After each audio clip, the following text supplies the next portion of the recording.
Nothing compares to you, Vidya. Ukamehameha awikapo.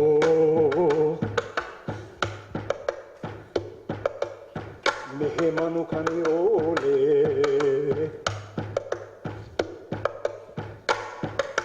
Haku ko ine ikapu uvai.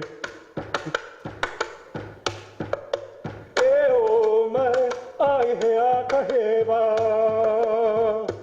nā kumu walawau I kano ia I te ki hapai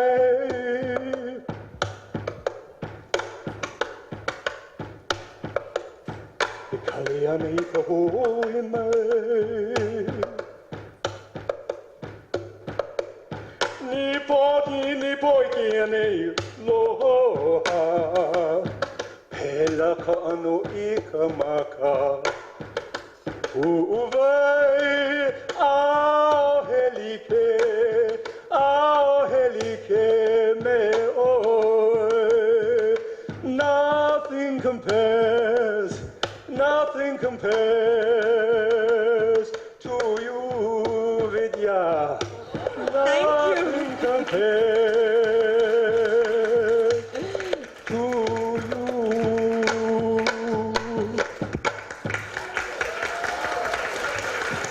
That was lovely. Thank you so much. I'm going to go back and tell my husband that someone sang me a love song. Thank you. It was lovely. Thank you. Now I know what to do to make a man break into a song. I took the tips with you. A question? Ma'am, I'm Jovito Tumelo. I represent the media here in Goa. Hi.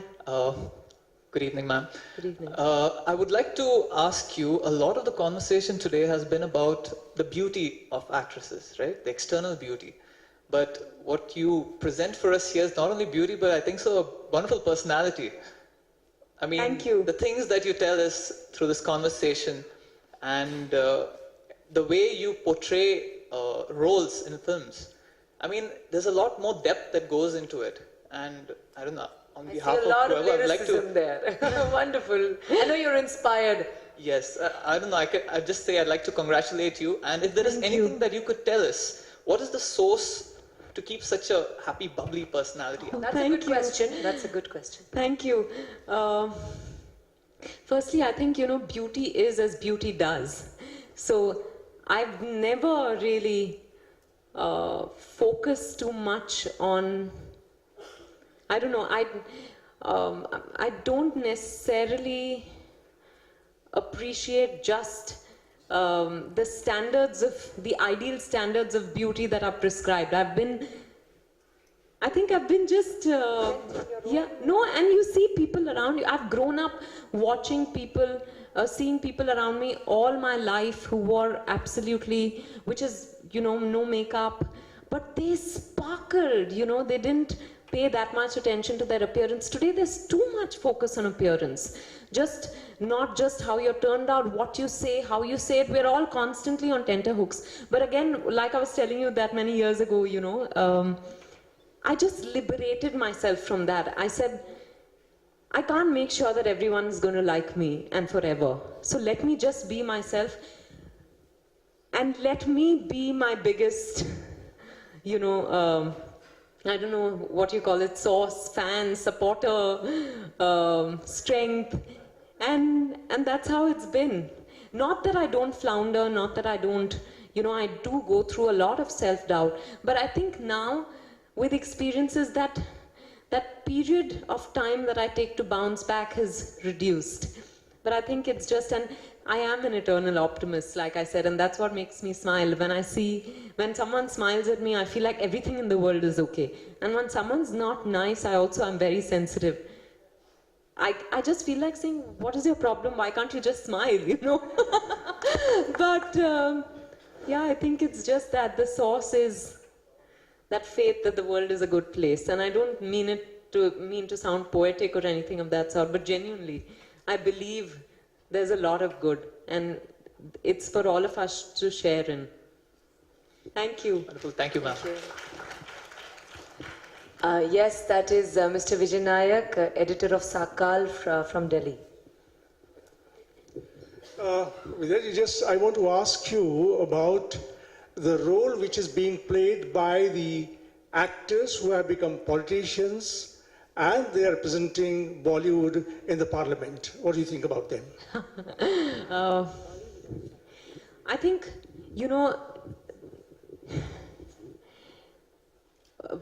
at one point, films used to be the haven for people who tried many other things and succeeded and still wanted to try their hand at films, and sometimes had not succeeded at other places.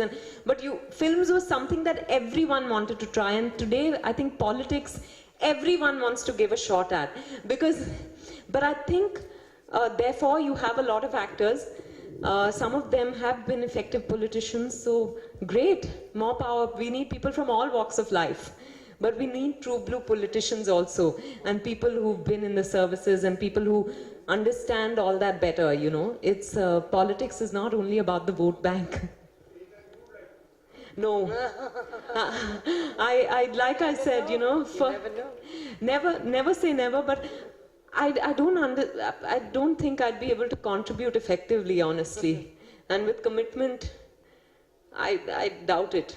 I'm a bit self-involved. I'm an actor. Yes, I'd see too many hands. How do I choose?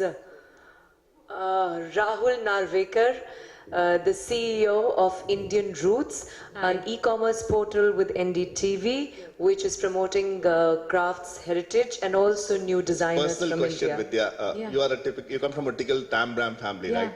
And today's Mother's Day. Yeah. How tough was it to convince your mom you wanted to be an actress, right?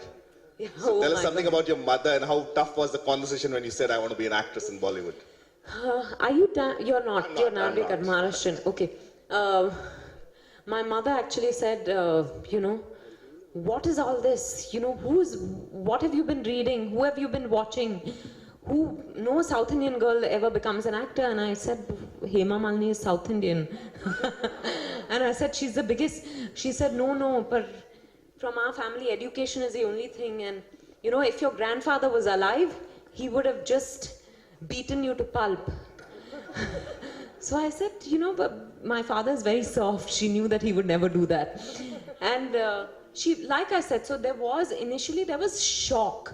There was shock that a profession that none of us had ever thought of entering was, I was desirous of entering that profession. I was wanting to be an actor. And every South Indian is trained in music and dance, but not in drama. Music and dance, the association has always been, it's a part of our culture, but drama or acting is not given that darja. So I understood where she was coming from, but having said that, over time, I think initially she would accompany me to shoots because she didn't know how it would be for me, whether someone would make a pass at me or what, but I remember she accompanied me on every single day of shoot on my first television serial, and she realized that there were lots of people like me or from backgrounds like I come from.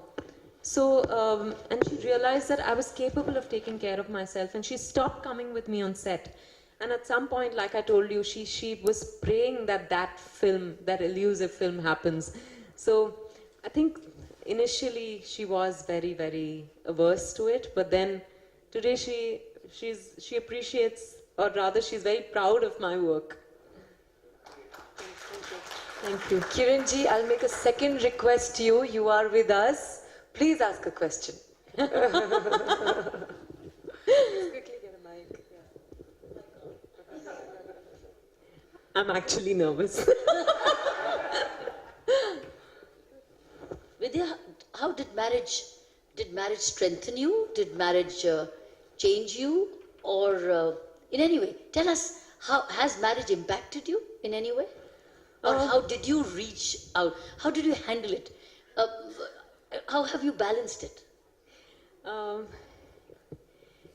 you know, I keep asking myself the same question, Kiranji, because I, I hadn't seen myself getting married ever. And then I met Siddharth, who I'm now married to.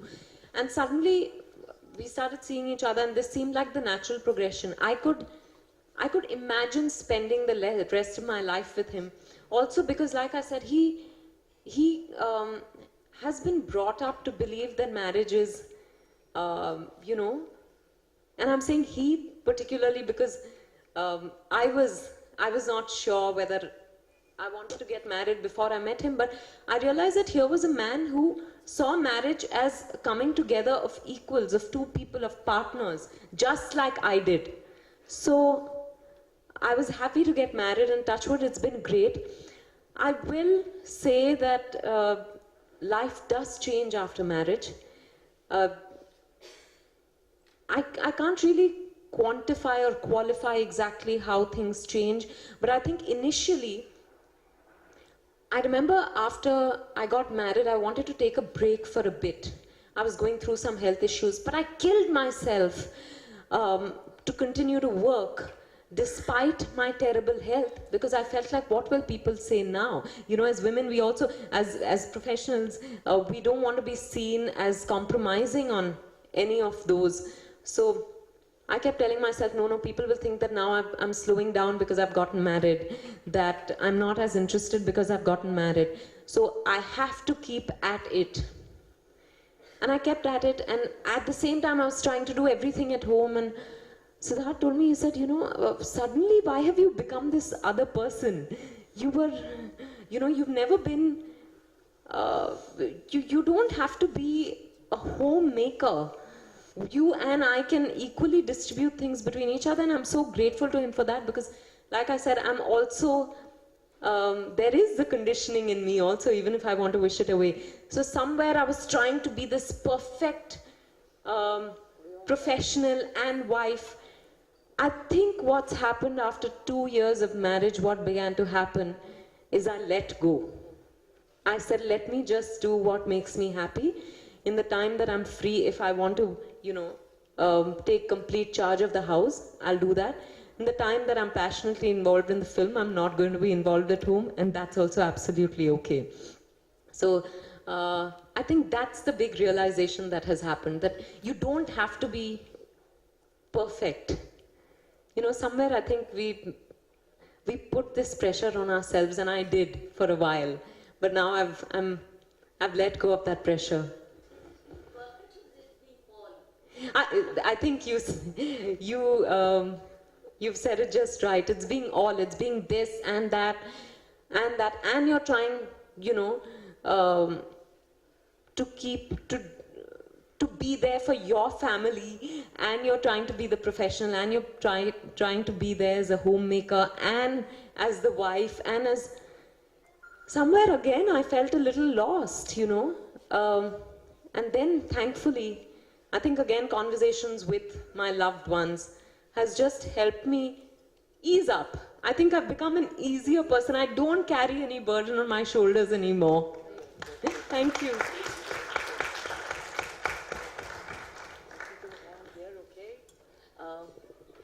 Yes, Soumya?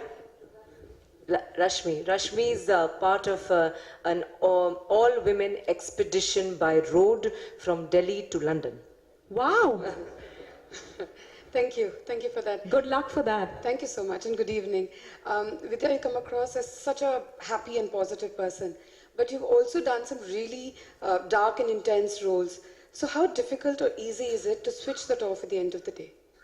It wasn't easy before. It would actually take a toll on my health. Like I said, you know, at the time that I got married, I had just come out of 2 intense films, The Dirty Picture and Kahani.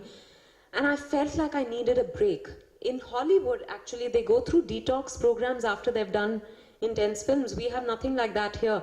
So, you know, I should have ideally taken a break at that time, and just I would have had no health issues then.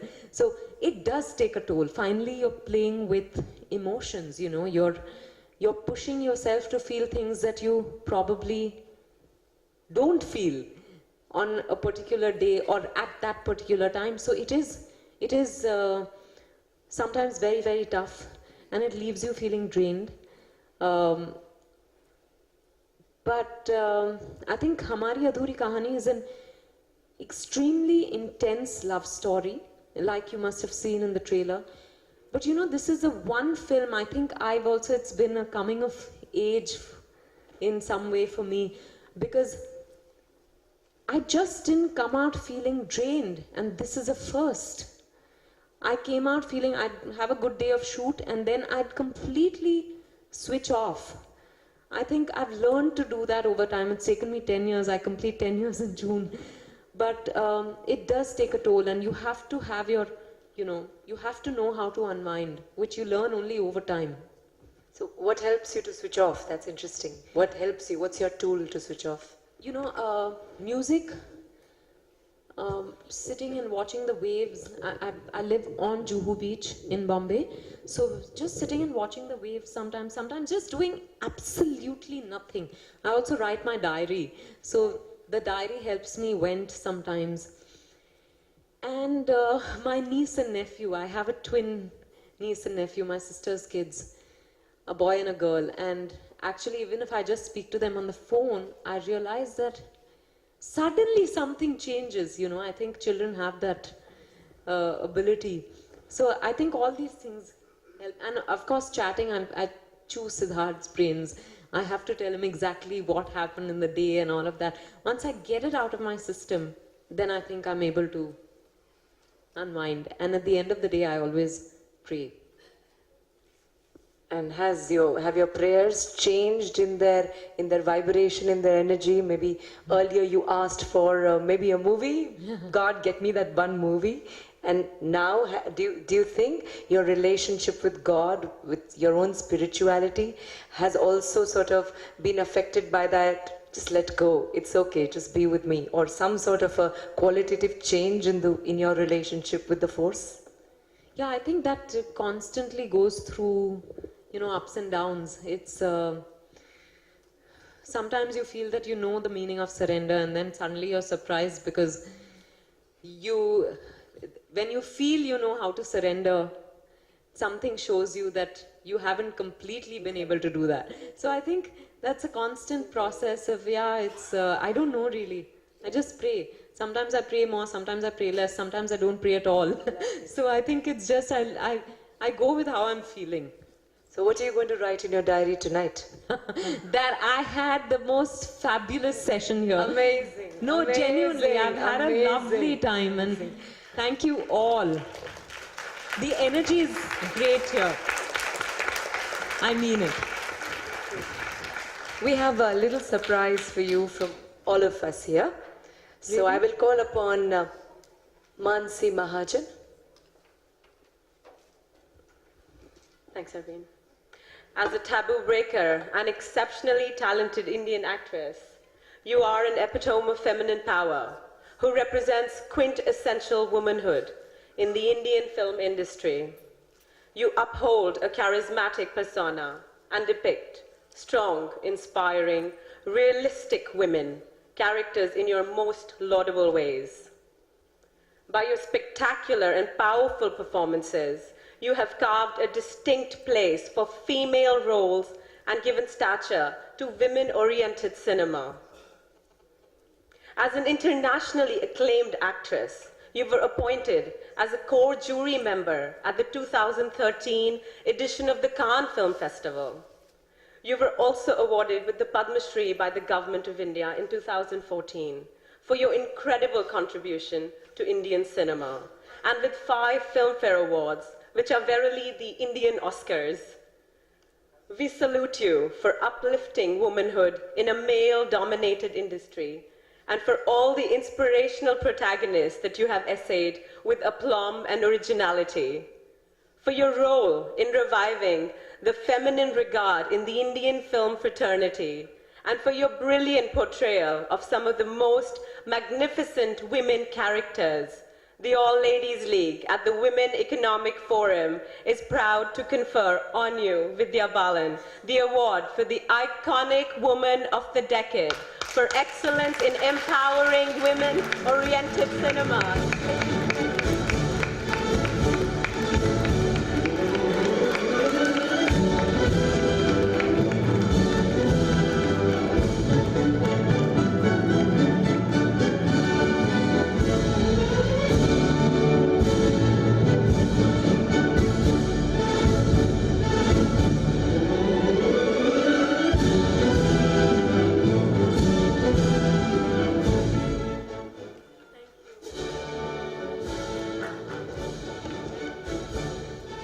gentlemen, we are very, very grateful to Vidya being here with us, coming all the way. As I said, she really deeply supports the cause of connecting women all over the world, and that's why she made it all the way to be here with all of you who are all on your way back tomorrow onwards, and to carry this very sweet memory and an inspiring and engaging session with one of the most fascinating women, not just of the Indian industry, but of India herself. Thank you, Vidya. I couldn't have given my mother a better Mother's Day gift, truly. Thank you.